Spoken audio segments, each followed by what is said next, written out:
Okay, so I saw a lot of news today that said that the United Kingdom was going to send troops to Ukraine, and then when you get into beyond the headlines down into the meat of it, it's not exactly that. It was that they might be sending advisors or trainers into Ukraine's sovereign territory to train there.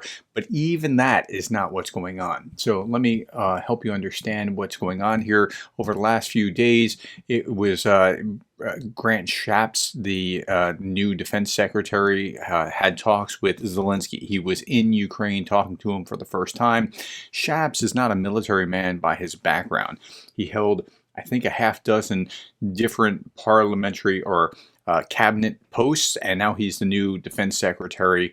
And he met with Zelensky and kind of gave that impression that he was going to do that. But Rishi Sunak, the British Prime Minister, kind of walked that back. British Prime Minister Rishi Sunak said on Sunday that there were no immediate plans to deploy military instructors to Ukraine, rowing back from the reported comments by his defense minister that he wanted to begin training Ukrainian troops in country.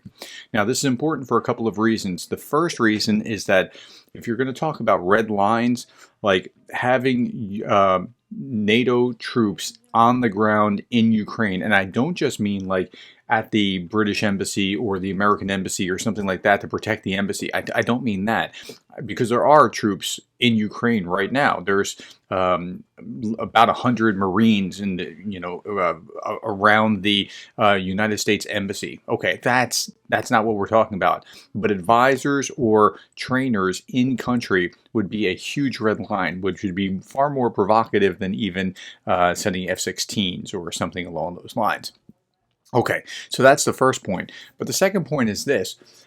You're going to see this be repeated as if it's fact by the parrots, the repeaters, the Doug McGregor, the Scott Ritter, the redacted, all these guys. Duran will all say, "Oh, the United Kingdom, they want to start World War III. They're trying to send troops in because they're trying to get this, they're escalate this war with Russia."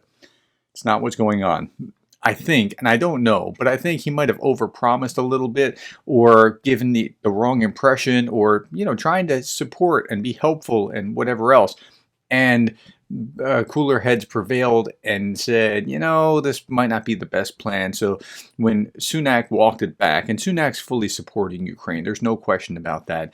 That tells you where they really are. But I'm going to be watching to see this week, now that I've just seen this, how soon it takes before RT or TASS says that the UK wants to do this, and then how soon it takes the repeaters to pick up on that and repeat Russian talking points. All right, just a very brief thing, because I wanted you to be aware of what was actually going on and what's not, because the headlines can be deceptive if you don't get into the meat of the articles. All right, thank you for your time.